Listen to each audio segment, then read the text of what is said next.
to your point about what we talk about all the time is limiting self-beliefs. So what I learned to understand about beliefs is that we can change them. That we choose to believe things from what we hear, that they resonate with something in our mind, something in our heart, our soul, something that we feel strongly about. So we develop a belief about that. Right. But then we also have those limiting self-beliefs based upon some of our stories from our past. You know, where we're told, you know, my story of when I was in second grade. Yes. I was told that, oh, what's the matter with you? Are you stupid?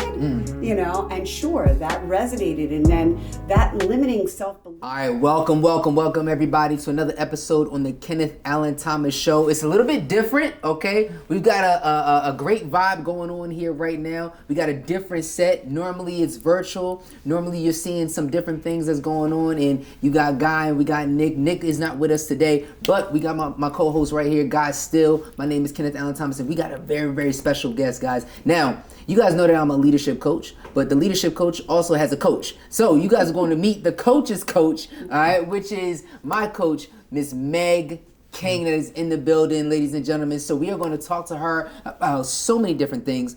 We're going to talk about her upbringing. We're going to talk about her coaching. We're going to talk about mental health, Meg. You know, so listen, guys, you guys are in for a real treat. This woman right here has been riding with me the last couple years, and I'm super, super excited to share her with you right here on the Kenneth Allen Thomas Show right after this. Let's go. We living out the good life, yeah. I ain't gotta worry about a thing. Oh no. Had some obstacles I overcame. Oh yeah. You don't have to ever be the same. Oh Lord. Cause when we change the mind, we change the game. Coming through clutch. Coming through clutch. Coming through clutch. Coming through clutch. So here we are. Meg, how are you? I'm great. I'm really great. Yes. And I'm so super excited to be live in person. In person. With one of my favorite people. Yes. And my other favorite person. Mr. Guy. Yes. Yes. It's awesome to have you here. I mean, you know, this has been a long time coming. We were actually supposed to do this a little while ago, but you had a surgery and everything. How are you recovering from that? Good. Yeah. I'm hanging in there. I wanted to ask you this, and I didn't ask you this in our coaching meetings or anything like that, but I want to ask you this when you got here. You know, going through a surgery, you know, is, you know, a big deal for any type of surgery that you go through. And some people are probably going through them right now. So mentally and stuff like that, how does one prepare for that? And some people are going through a surgery mentally. Some of them are going through a surgery in life, right? Some of them are going through different types of surgeries, right? It may not be something physical necessarily where they got to get a knee replacement or something like that. But, how is that, preparing for the surgery? We'll get into your background a little bit, but I just want to start off, the conversation asking you that question. Yeah, I think it's a really great question. And so for the listeners, I had a knee replacement surgery, and going into something like that, where you're actually having a piece of your body removed. Right. And you're thinking like, oh my goodness, how is this ever going to heal? What's going to happen? And it's all the what ifs and all the future thinking. But here's what I really learned from it is, you can't control the future. Right. All I could control was how I was going to go into that operating room. That's right. And really prepare myself in a way that I was going to leave it up to God. I knew that I was going to be in good hands. That's right. He was going to take care of me. But also that I had to have trust in the doctors. And that I had to have faith in myself. Oh, that's good. Faith in myself to really know that I'm strong enough, I can get through this. I had family to help take care of me. I wasn't alone. So I had a lot of great support network, which helps. Right. But I still had to spend some time. I had to read some books just to get my head around preparing for my surgery. I had to take care of my mental health. Absolutely. I mean, you talk about faith and you talk about, just preparing yourself, and having faith within yourself, I think is a major point that you bring up. And how many people, today they don't have the faith within themselves. And I actually just posted something the other day where I said, remember the promise that you made to yourself. Stop breaking those promises that you made to yourself, because you still have time here on this earth. You still got time. You know, a lot of times we don't have the faith. We doubt. We have those limiting beliefs that we talk about, right? All the time. We talk about them all the time. So expand on the faith aspect of, what does that look like for you? Like having that faith from within yourself. Within yourself, yeah. So it is getting really in touch with, to your point about what we talk about all the time, is limiting self-beliefs. So what I learned to understand about beliefs is that we can change them. That we choose to believe things from what we hear, that they resonate with something in our mind, something in our heart, our soul, something that we feel strongly about. So we develop a belief about that. Right. But then we also have those limiting self-beliefs based upon some of our stories from our past. Where we're told, my story of when I was in second grade. Yes. I was told that, oh, what's the matter with you? Are you stupid? And sure, that resonated. And then that limiting self-belief, I looked for evidence of that. And so preparing for the surgery and going within is recognizing those are just stories. Those are just things that we've made up and that we've believed in just based upon somebody saying something. Or something that we witnessed. Yeah, absolutely. I think I'll let you go in a second, guy, but I think that having that story, that background of somebody saying something, that it's like we take that on as in receiving it. Yeah. Versus just, and like I say this all the time, versus just experiencing it, right? I oftentimes tell people you can either experience the negativity of what a person says, or you can receive the negativity of what a person says and about you. And if you receive it, then you believe it, right? But if you experience it, you recognize what that is, and you make the choice that I don't want to receive that, within myself. Right. You know what I'm saying? Right. It's like that noticing. Right. Right. Do you think that these limitations that we put on ourselves are generational, right? Not just come from our past story, but come from the story of those that have come before us, family, fathers, mothers, and different feelings that they've had just passing on to us. I mean, Absolutely. for me it's big, because not only is it physical surgery, but spiritual surgery that needs to happen. So Wow. Yeah, I think that there's definitely lineage. That's a great question, and I think not enough people really take stock of their family history. right. So limiting self-beliefs obviously come from our ancestry and what our parents tell us that we can or can't do, or our parents' behaviors. Money is a big one about limiting self-beliefs. Yeah. Right. Money Talk is about a it. Right. huge thing. Yeah. Right. So that is generational.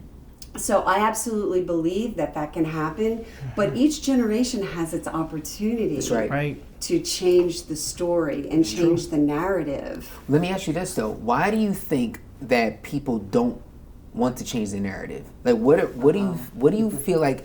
You just said like we have the opportunity to, but why don't they seize the opportunity? Well, I think there again, it must be because it was told to me by somebody that I love or trust. My parents told me this or something like that.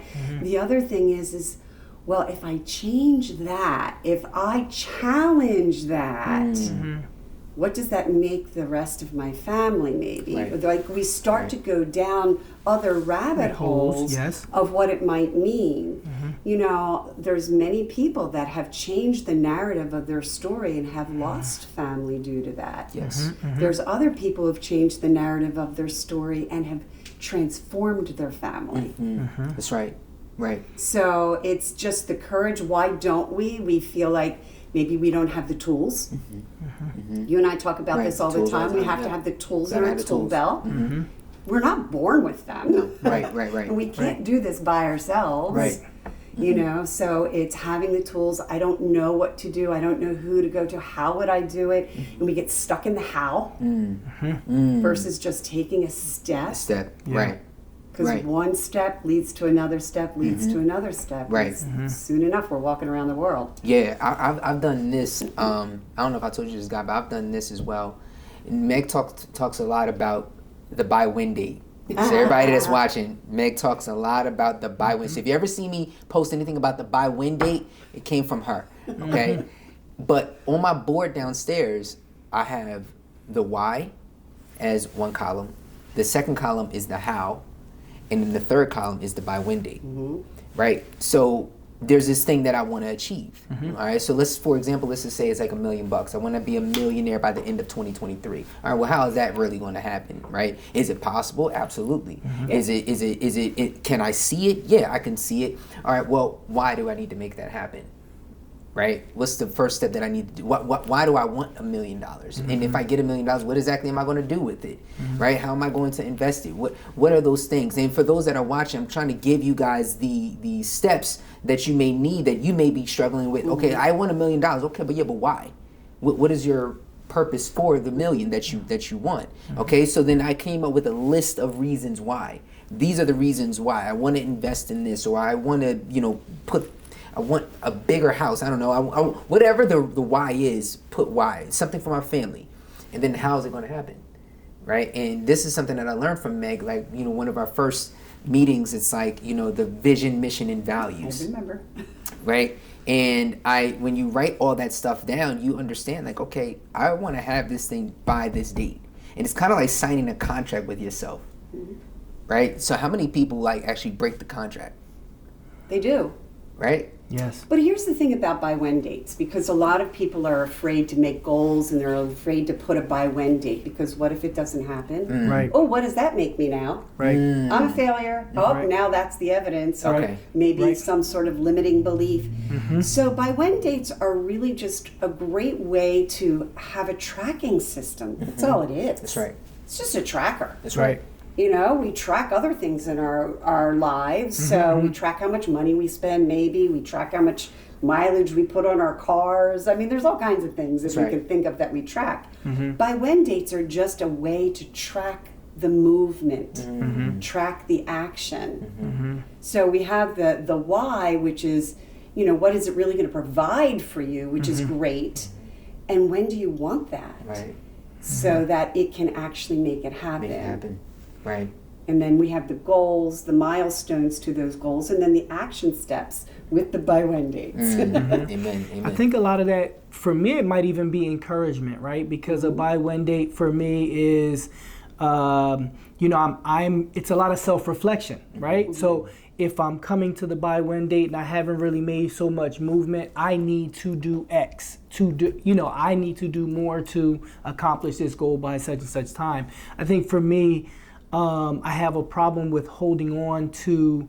I'm hard on myself, right? Well, like you said, those limiting beliefs, right? And I think that those limiting beliefs become more reality for me when I do reflect on my past and my childhood and my lineage, right? Mental health is a big deal for me, right? And I'm a private, me and Penny were talking before the show, and I'm fairly private, right? And I don't like too many people to know the things that I'm going through. So for me, I think even, buy-when date on work that I need to do on myself is important for me. So yeah, that's important that we talk about those things. You bring up a good point, right? And you talk about his own mental health. Right? Recently, there has been talks in the news about men's mental health. Yeah. Where the UFC fighter, Patty, I can't say his last name, so forgive me. I don't know what his last name is, but he mentioned how there's this stigma in the world where it's not okay for a man to cry. Right? And many men feel that they can't talk out their problems because it's not manly, right? So from a woman's perspective, okay, and a seasoned vet as well too, right? What is your take for the men? What is something that you would say to the men that are battling mental health now to hear from a woman? Because I say that, and as I phrase this question for you, because there's something about a woman that men can be motivated by, encouraged by, men that grow up with, obviously with their mothers and stuff like that, is something that a mom can say to their son that gets them going, right? So Meg, like, what do you say to men that are battling? What kind of help should they seek out? Is it okay? Like, what are your thoughts on that whole situation? Well, first of all, I have experienced that in my own life, my late husband. And one of the things that I know to be true is that, first of all, you have to want it. You have to be open to having the help and the support. So for a man to really get in touch with, okay, what is it that I want in my life? Why do I want this? What would having a stronger mental health really provide for me, for my happiness, for my health, my well-being, but for those around me? That's right. But there has to be an opening to get in. Right. I think we do a lot of hiding, right? Yes. Hiding it, right? Danny Garcia this past weekend after his match, after his boxing match, he spoke on anxiety and his depression and the time that he needed to, for himself, to get himself together and make himself stronger in that way. I think that's real big for men to not hide those things, and I think that's the first step. So I have to come out of hiding and then want the help, because what we do is we hide it, and we hide it from those most important to us as well. So those that we're supposed to be connecting with on that level, we don't want them to feel like we're not enough. Like we're not. We want them to be proud of us. We want them to be happy being around us. We don't want to feel less than or not capable of. Look, we're men. We're supposed to be helping, let's just say, our partner, right? How do we open up to that partner and say, look, I'm not right now, I have to work on myself. I'm not able to help you. Like, how do you even phrase that? You know what I mean? So just going through those things have been definitely something that is social media and media like all over it. So Yeah. Well, there's a fear component to There you it, go. right? So there's the fear factor. But what happens with fear, and I want you guys to really think about this for men. So the fear, I cannot own up that I'm fearful, right? Right. It will come out in some way or another. 100%. So it comes out in anger, or it comes out as withdrawn. Yeah. Yep. So that's typically what happens. We're either sad and withdrawn, or we get angry. You get angry. Right. 100%. Right. It's correct. And that's the fear of that vulnerability of I can't let you see me that way. Weak. Yeah. That's right. So I think it's particularly challenging for men. That's right. Because of all of that. Older, have to be bold and have to be, I'm the man and I'm courage, but I do feel that there has been incredible changes in our society from the time when I grew up and our fathers grew up to now. Right. With men and the acceptance and the readily available of men's support groups. That's right. Yeah. Oh I literally just finished speaking at a men's conference, right? Yeah, I remember you telling me about this. Yeah, and it was 75 men, right? To get 75 men in a room, period, I know at our church we had I think we had over 100-something men, a couple of months ago, maybe back in February, where we had a men's get together. And just to get men in the room and see that many men in the room is hard enough, and I think that's a blessing on its own. Yes, one. Right? Yep. And I remember the first time I actually saw togetherness in men was the Million Man March. Remember that? Yeah, I do. In the 90s, the Million Man March. So it's not saying that it can't be done. It can be done because men need the support, like iron sharpening iron, of each other to lean on one another, as in saying, hey, bro, listen, I got you. It's cool. It's cool I'm not going to look at you as less of a man if you shed a tear in front of me. You don't look like a punk if you shed a tear, right? I was talking to a friend. She's like, "Yo, we got tear ducts for a reason." We got tear ducts for a reason. If it wasn't meant for a man to cry, then God wouldn't have designed it for us to. Right. Right. There's a mutual willingness that goes into that. A willingness to Right. to hold them up, and a willingness to Exactly. cry out for that. But throughout life, what do we hear? Be a man. Like, oh, what you crying for? And oh, there ain't nothing to cry about. Like, how do you know that there is nothing to cry about? Right. Well, I think it's for men too, because of that emotional, like, if I'm emotional, that means I'm vulnerable, that means I'm less than, or whatever the story might be. Right? But that to be actually get in touch with the emotion. There's an emotional wheel. Oh gosh, I wish I had it. I shared it with you. I shared it with you. Yeah. That is such a powerful thing, to be able to name the emotion. I'm feeling sad. I'm feeling agitated. I'm feeling joyful. I'm feeling a little frightened. I'm feeling insecure. I'm feeling courage. Right? To name that emotion on that emotional wheel allows us then to change the narrative. And take the step to make the change that we need to make, or seek the support that we need. I love what you were saying about, though, the men, that iron and support, iron supporting iron, sharpening iron. Because I think that is the piece for men. I think it's very difficult. I love the guy that I live with. He's my fiance. I love him to dearly, but I know that it's hard for him to be vulnerable with me. Right.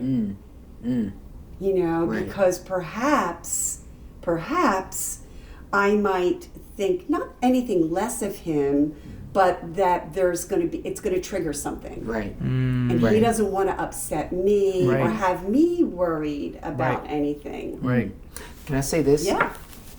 I have, in recent weeks, expressed to my wife how I feel. Because we're one when we're married, and it's been really, really awesome to see just how she's just listening. She's not judging me. She's not saying, oh, man up, or anything like that. She's literally taking, sometimes she doesn't say anything at all, maybe because she doesn't know exactly what to say, but I know that she's taking it in and listening, and she's taking mental note. How can I support my husband moving forward, because this is how he feels, right? Because if we're going through a personal situation now, and it's just like, okay, this is how I feel about the situation. As a man, this is how I feel, right? And this is, like, bottom line, I'm not okay with this. And, you know, when you put so much work into something, and then you don't, and it doesn't get recognized necessarily. Not saying that it doesn't need to be recognized, but when it gets thrown back in your face, like a slap in the face, as in, like, this person just does not see what is going on, and then and they don't appreciate the years and years of work that you did put in. It can make a man feel like, dang, am I really worth anything? But I think what you said about Josie's response and reaction was important, because for all the viewers who show the willingness and the courage to share, don't feel like silence. Don't feel like silence just because you're not hearing anything is a bad answer, right? Because those on the other end are processing. Those on the other end they want to make sure that they are as supportive as possible when they do respond to it, right? So silence isn't always a bad thing. And that's crazy that I have gone through times where I'm waiting for the other person to say something. Because sometimes we want to hear, but sometimes we need a voice, right? And you said that, you know, not that it needs to be recognized, right? But just responded to, and they're taking their time to do that. Right. But something that you said struck a chord in me about how Josie was quiet. And tell me, guys, if this is the way you are, because this is my experience of men. I have to fix it. I have to fix it. I have to fix it immediately. Yeah. So there's a little bit of an experience too of the woman's side that I just want to be able to tell you what the heck is on my mind, Right. and I don't need you to fix Fix it. me. Yeah. Right. But there's like, I'll fix it. Well, if you do, and if you, it's the advice monster or the fix it, the fix it, Mr. Fix It. Yep. Can I share a story? Yeah, for sure. Absolutely. As many as you want. So, this is just such a great topic, and it's very near and dear to me because I told you my late husband also had some mental health issues. He was a wonderful, wonderful man. He was friends with everybody. He didn't have a mean bone in his body, but he did not think well enough about himself. Nothing. He just did not think well enough about himself. And I'll never forget, I said, his name was Rick. I said, Rick, you need to get help. I can't do this alone. I can't be the support that you need by myself. I didn't have the tools in my tool belt at that time. Right. I just didn't.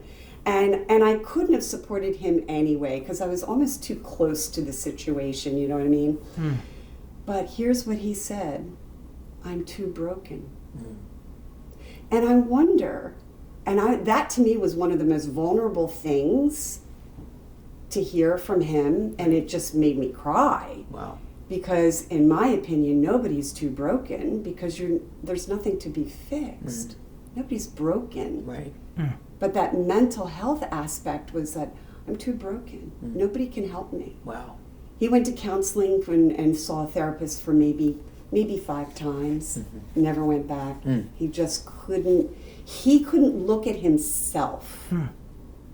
So when we're talking about mental health and men, do you experience or do you know men in your community that say, I can't turn that mirror on me because I might discover something and I'm too broken? Wow. I don't know. Yeah. Wow. I have never really experienced the aspect of being broken. Okay. Right? I think I have experienced aspects of hitting a rock, right? Hitting a wall, being on rock bottom, being like at the pit, but never broke enough to climb back up. To not being able to climb back up. Like that, I've never gotten to that space. I've gotten to spaces where I've been angry at myself because of the situation and decisions that I made, but never felt like I can't do this. And I think the reason why, and you may be able to relate to this, is because of what was put on me as a kid. Okay? There are multiple things. And as a kid, I'm the skinny kid, right? Skinny Kenny, they go that little Ethiopian boy, you know what I'm saying? And I'm not even Ethiopian. It was just like the fact that, kids in the 90s and stuff like that, your chop game had to be on point because it was just, for the comebacks. But the bullying or, I had really bad asthma where I was in and out of the hospital and stuff like that. So people would always think that, or always take the shots at me because I was the skinny one. I was the small guy. And I took all of that and had I'm gonna prove it to you type of mentality. I'm going to prove you wrong. I can do this. I wasn't even allowed to cut grass until I was a teenager because it was set off my asthma. You know what I'm saying? I wasn't able to play football until I was, a little bit older in high school because my parents was afraid that it would set off my asthma. And I just had this mentality of I'm at this pit where I don't care what anybody else says anymore. I'm going to live my life and I'm going to push forward. I'm going to say, you know what? I'm going to try this. And I think for men, when we hit this pit, if it's that sometimes it's that time to try something new, right? It's time to try something. You know what? I'm going to try this. I'm going to try, doing it this way because it hasn't worked the ways before. Clearly, if I'm at this pit, why would I keep going the same way up? Right? So for me, that brokenness, I've been heartbroken, but I've never been broken as a man. I've never been broken because I've always had that underdog mentality that I gotta get there. Yeah. That million, I got to get there. Not because I'm money hungry, but because I know what God wants me to do with it. That's the difference. Yeah. I think what you're intricate in this just because there's been times in my life where I felt broken, right? Sometimes we're broken and we don't even know it, right? We Well, I go don't through. believe anybody's broken. Right. Well, I feel You may feel we have these unworthy. emotions. Yeah, we have these emotions that good. put us in a broken place, right? That's- We might identify it as broken, right? And so we go through these emotions and have these things, and it's so important the people you keep around you. I always have to bring that to the forefront. The people that you keep around you are ones that are going to lift you up when you're down, right? When you have those feelings, when you have those emotions, and it may be for a split second, a moment, a day, but they can last long sometimes too. And so people that you have around you to pick you up when you're down are very, very important. In mental health or any health, you want to be able have those people there to support you and also hold you accountable. And so it's an exchange, but that mental health is definitely when you have those split moments and you have those emotions that come from that, just having someone there to pick you up is important. I want to shift here, Meg. Okay, so you are a coach, my coach. Okay, what has your journey been like getting to being who you are now? Because you've been in the beauty industry for a really long time. You guys know that she's beautiful. You know what I'm saying? Thank you. So take us through, because you went on this entrepreneurial lane to become, I'm going to be my own boss, right? I'm not going to work for anybody no more, or anything like that. That type of mentality. What were some of the steps? Now, I know the story, but I want the audience to understand, what got you to where you're at now. Well, first of all, I do want to say I've always been an entrepreneur. I've always had that entrepreneurial spirit, right? I'm selling lemonade as a kid. Right. I'm enrolling everybody hey, I have baby bunnies that I just found. Help me feed the baby bunnies, right? It's like I've always been that entrepreneur, and I had my own business for 22 years and made a really bad business decision. And my life was yanked out from underneath me. And I was truly at the depths of despair for myself. And what I realized at that moment in time, and even though I had support around me, I was feeling, to your point, I was feeling like I had broken in half, just because my dreams had just been pulled out from under me. But what I realized was that I was in control of me. And if I wanted to have my life go the way I wanted it to go, I needed to do something different. That's right. So what does Einstein say? Do the same thing over and over again and you get the same results is the definition of insanity, right? Right. So I needed to do something different. So I really did step out onto the skinny branches of life with no money. No money. I've told you this story. Yes. No money, no job. Yeah. And I signed up to become a life coach because I realized at that point that that's what was going to help me in my life. Right. To spend a year of working just on me. And I had to come up with $1,600 every single solitary month. Wow. With no job. $1,600. $1,600. I had no job. I had to pay all my bills. And I still had to come up with an additional $1,600. Right. I cleaned houses, I walked dogs, I painted houses. Come on. I did everything that I could do, but that was my commitment to me. That was the commitment that I made to me. And during that journey, I just really got clear about what I wanted to do and bring to the world. Right. And the people that I wanted to have an impact. It wasn't about me. Right. I thought it was in the beginning, I'll be honest. I thought it was about me getting like letters behind my name. Right. Certified coach, blah, blah, blah. Yeah. But at the end, I got through that year that I spent a lot of time and a lot of money and made amazing friendships. But I realized that journey wasn't about me. And so where I landed today is really about making it for others. For others, yeah. And to share my story. And that I have a cape. Yeah. I have a cape. Yeah. But my cape has holes in it and it's not perfect. That's right. But I want to share what those lessons of my holes have really taught me. And I do get to do that. You know, we get to talk all the time. Absolutely. Several times during the course of the month. And I work with other clients, and I get to use the tools from my life coaching program and the practice and continued learning practice. It's not a one and done. It's not like, hey, I went to school for a year and I'm done, right? Exactly. I'm constantly learning, constantly growing, constantly gaining new tools and sharing them with you and sharing them with all of my clients.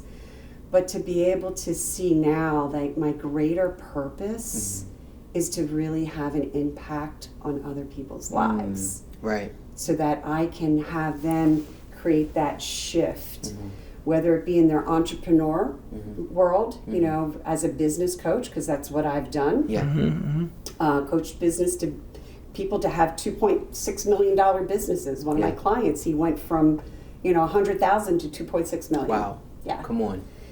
To other people who just shifted and said, I've never experienced my life the way I have until I met you. And that's really big. That's good. That's huge. Yeah. People who've realized their dreams.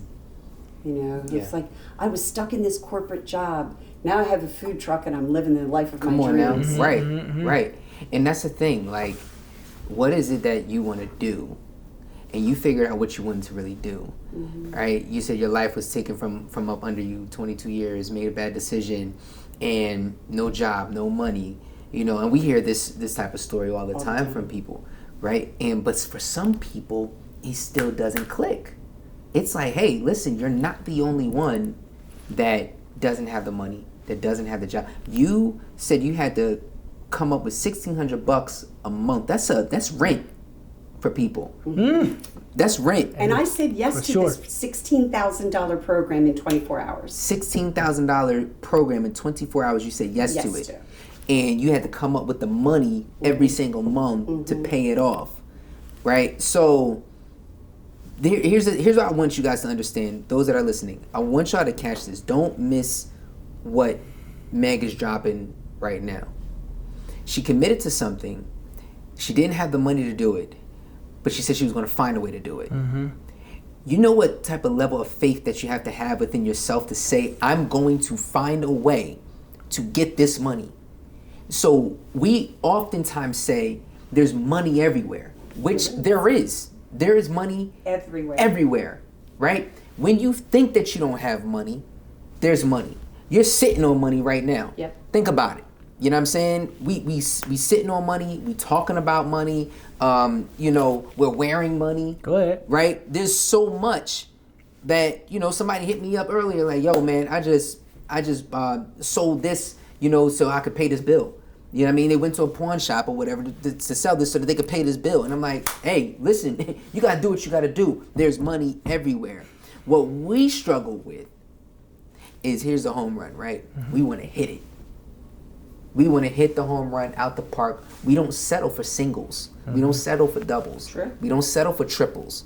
We want to hit home runs every single time. But if you look at the average baseball player and how many times they get up to bat in a season. Right? 300 times they go up to bat in a season. You know how many hits they get? You know how many home runs they get?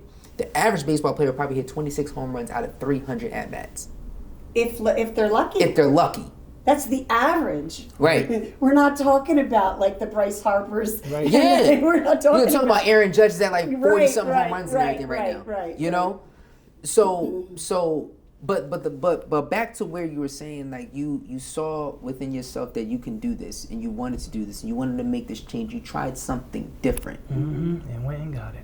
But I think, Kenny, it kind of circles back to what we were talking about, the limiting self-beliefs. Yeah. Right. And you talked about the hit home run. What resonated for me about that home run, it sounds like I want somebody to do it for me. Yes. I want somebody to do it for you. Figure it out for me. That's right. Because it's too hard. I can't do it. Right? So therein lies the limiting self-belief. Or I'm stuck in the how. Well, here's what I share this with all my all my clients is, and I've said this to you many, many times, is the how will show up if you're committed. First, you've got to have the commitment. Yeah. You've got to say, this is what I want. Kind of goes back to what we were talking about, the why. This is what I want.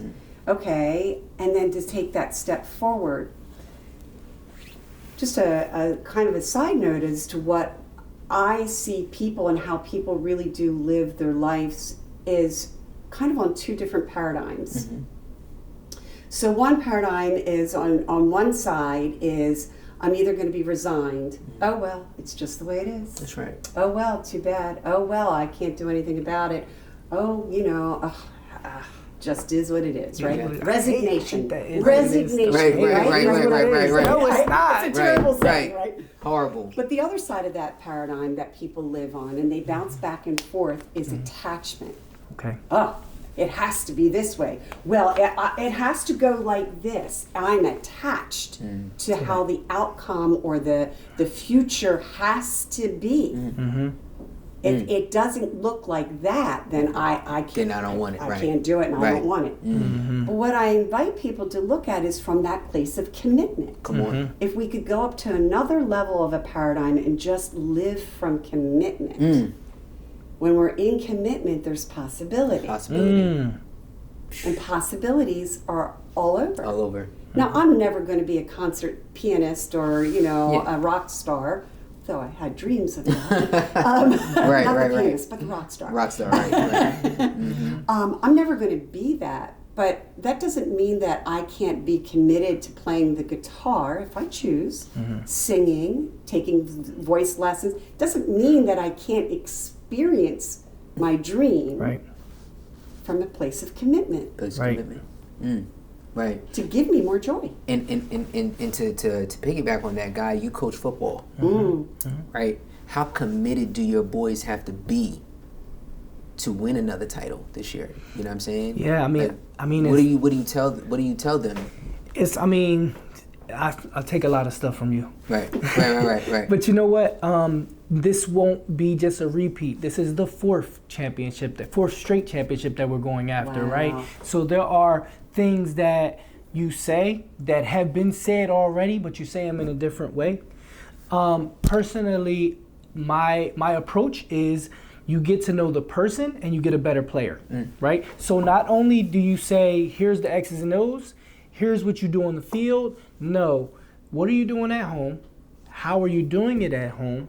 So that not only you're in a better mind frame to handle home, but you're in a better mind frame when you come here on the field, right? We want focus, we want determination, we want those adjectives that you use and try to push them into, believing that they're a gladiator, right? But we want to make sure that your heart, your mind, and your body is in the right place off the field. So when you come on the field, there's clarity, right? There's ability to take in that wisdom, right? And willingness that we talked about, right? There needs to be a willingness and a commitment, not just to win for themselves, but for everyone, right? Because young men in high school tend to think of self. I was one of them, right?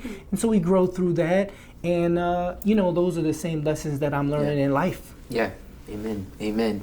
Meg, you have some things coming up. Okay, you have is it a coaching program? Do you have your masterclass? My mastermind. Your mastermind. Yes, I have my mastermind class. So talk about the mastermind a little bit for the audience that, before we end this and everything, talk about the mastermind. What does it entail? Oh, I love my mastermind. Yes. Yes. So this mastermind course, it's a 6-week course. And what it really is taking people through is their 5-star DNA life. And the DNA, I tie it into the DNA of our body. The DNA of our body is a repeated story. It's a repeated, how do I want to say it? I'm missing the word right now, but it's a repeat over and over. Yeah. Pardon? Cycle, yes. But what I'm looking at too is how do we create repetition in our life to have more joy, more time, more freedom, more abundance. And I'm not talking about money abundance. I'm talking about overall. Right. So it's the DNA to create a 5-star life, which is your dreams, needs, and actions. So I walk people through a 6-week course with tools and workbooks. We come together, we do it Zoom, and I've had amazing people have great breakthroughs. Wow. Seeing their life in a different perspective, to be like, oh, I never knew that this is what I really wanted. And others to say, oh, now I feel so clear. I knew what I wanted, but the clarity was, there was a lot of fogginess to be able to, and there again, that's that how, to be able to gain the clarity of the steps to get to where they really want to be in life, in business, in relationships. It works across the board. And so that's really exciting. I have a group starting up in September. Okay, so can people still sign up? Absolutely, Okay. yes. So where do they go to sign up? So they can go to megkingconsulting.com. We're going to put that in the description. Okay.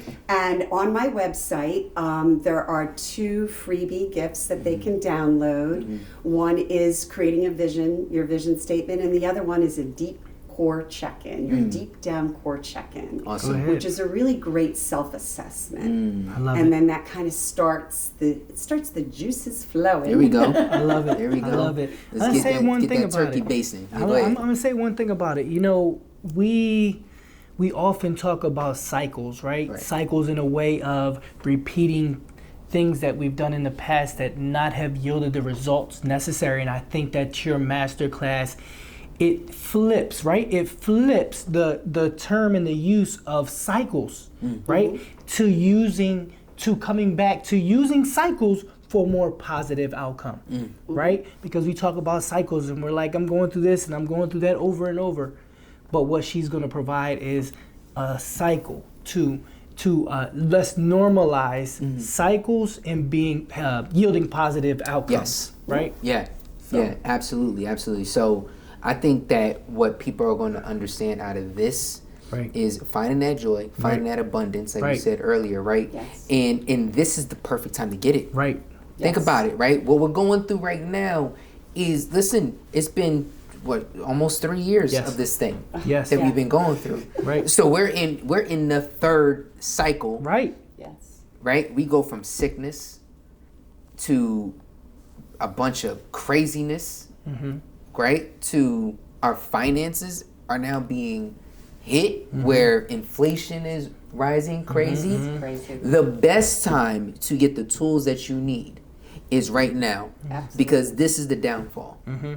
You don't want to get it when everything is great, when everything is popping. Oh, guess what? All the resources or whatever, they done dried up and everything at that point. You got to get it now in the soil where everything is getting deep, because at the lowest point is where we should go ahead and get in that cave and start working, right? I think that I was telling my audience this on Instagram earlier.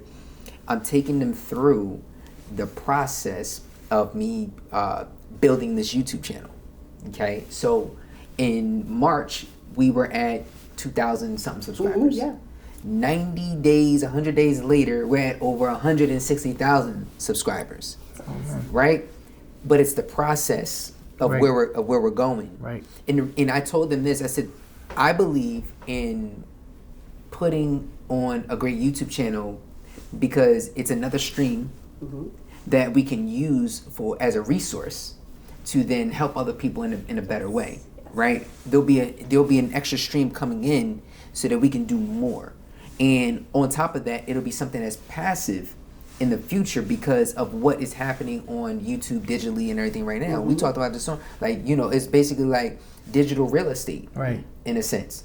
Like, scoop up all the digital real estate that you can now at such a cheap price. Guess what? It costs you $0 to start a YouTube channel. I got mine, now I gotta use it, right? You gotta use it. It costs you nothing. Yeah. All it takes, me and Matt, we was talking about this earlier and everything, right? Matt, like, yo, he get on me about the settings on my camera and stuff like that, because I just hit record. He be saying like, yo, what's your color grade like? What's your, I don't know none of this stuff. But I'm like, listen, I just hit record and press play. Yeah. Right? I let him handle all the extra stuff and everything, you know what I'm saying? But the whole thing is, I get more joy. I get more, abundance out of that. Like I'm very happy with the fact that we get to provide something for the people. So in this last question, Meg, with everyone going through all the nonsense that they're going through right now, everything that's just been happening, okay? I give this question to everybody that comes on the show. Okay. I want you to imagine that you've got all 8 billion of us listening to you right now. That's exciting. The stage is yours. It's exciting. Okay? It doesn't matter what tier they're in. Doesn't matter, what race they are, what color they are, male, female, whatever. It doesn't matter. I like rainbows.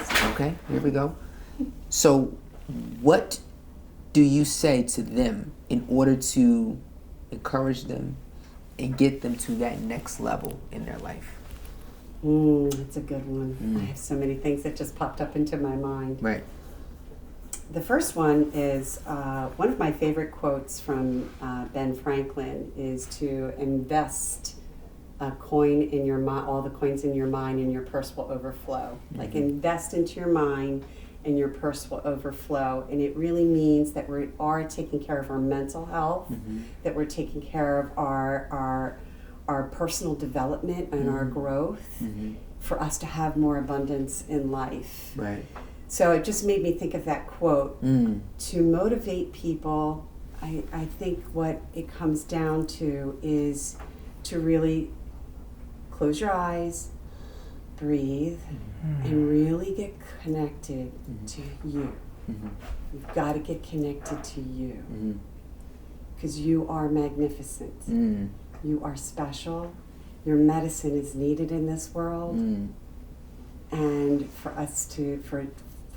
you, I'm going to say you out there in the listenership, for really to see the gift that you are, to have your light shine bright and not let anybody dim it, comes to you getting in touch with you. Yeah.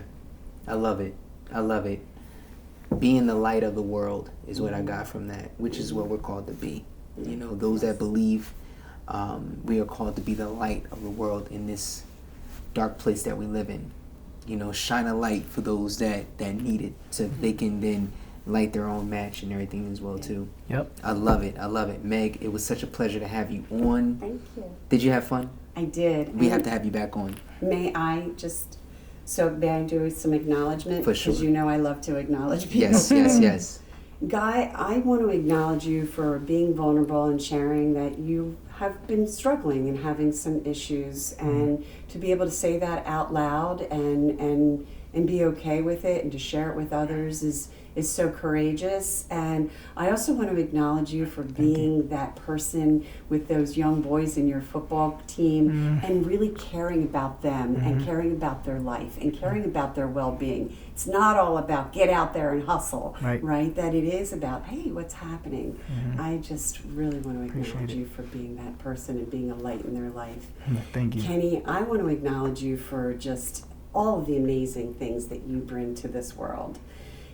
Just, you're an amazing father, your commitment to your family, your commitment to your journey, to your passion, to really touching 1 million+ lives. I'll never forget the day. By 2025. Yep, I'll never forget the day that I was introduced to you by Violetta and how, this was your mission, and I was like, I want to be on that journey with that man, because that resonates for me. And really want to acknowledge you for staying so true and committed and through all of the things that life throws. Amen. Thank you so much, Meg.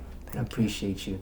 Listen, everybody, if you guys want more of this, you guys know what to do. Go ahead and click subscribe, like, comment. Let us know your thoughts. Let us know what you thought of the show. Let us know what you think of what Meg was talking about. What struck you the most? Put that in the comments and everything below, okay? And if you want more of this, okay, you can guys also get exclusive content that will be landing out on our Patreon page as well too. The link is going to be in the bio. You guys can go ahead and donate for $5 a month to get exclusive content and everything that we're going to be doing right here on the Kenneth Allen Thomas channel. All right. With that being said, like I always say, when we change the mind, We changed the game. Yesterday is gone. Tomorrow worry about itself. And today is all you got. And if today's all you got, you make sure you impact today the best way we know how. So go out there and start living beyond measure. We check y'all later next week.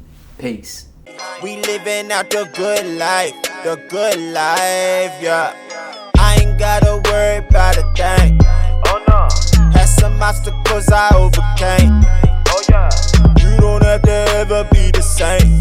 Oh Lord. Cause when we change the mind, we change the game.